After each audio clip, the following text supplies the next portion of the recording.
students come up to me all the time after taking a semester in philosophy. There ought to be a rule. You should not be able to talk about philosophy unless you've had more than a semester of philosophy. If you haven't had any, that's fine.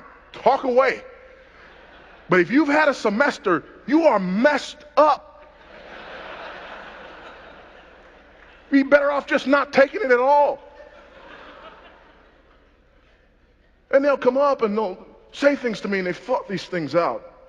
And I'm on the campus to talk about these issues and dealing with apologetics, and they want to catch me alone and ask me these questions, and they look at me and they say, I just wanted to ask you that if you believe in a God that is omnipotent and omnibenevolent, then how do you reconcile the issue of theodicy? To which I respond, took a semester of philosophy, right? Well, yes, how did you know? Because if you hadn't, you'd have just said, listen, God's so powerful and so good, how come bad stuff happens?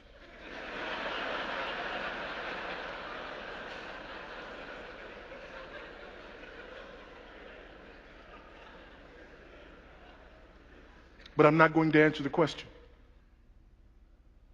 until you ask it correctly. I worked on that all week. What do you mean ask it correctly? You're not asking the question properly. What do you mean ask the question properly? It's my question. You can't tell me how to ask my question. I will answer your question when you ask it properly. How do I ask it properly? Here's how you ask that question properly.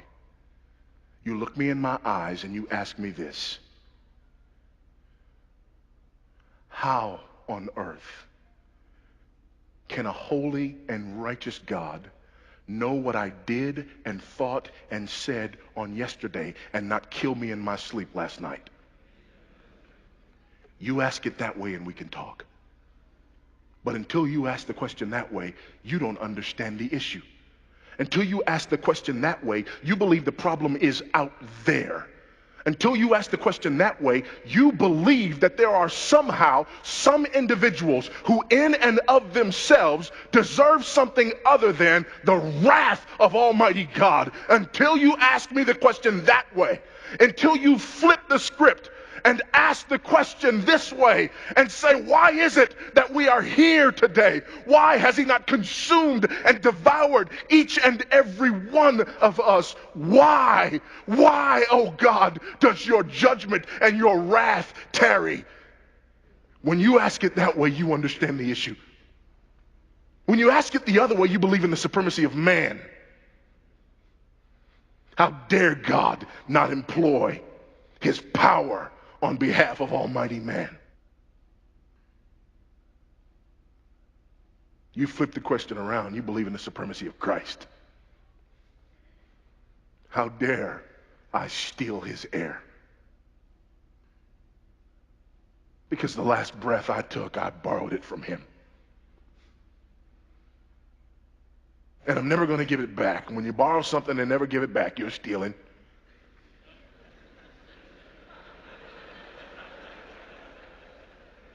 Some of you need to take a moment and get right now.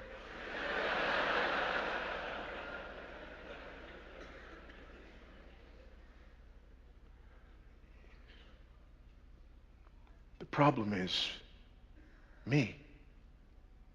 The problem is the fact that I do not acknowledge the supremacy of Christ in truth. The problem is I start with me as the measure of all things. The problem is I judge God based upon how well he carries out my agenda for the world. And I believe in the supremacy of me in truth.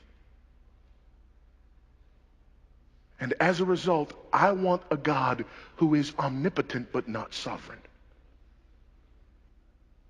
If I have a God who is omnipotent but not sovereign, I can wield his power. But if my God is both omnipotent and sovereign. I am at his mercy.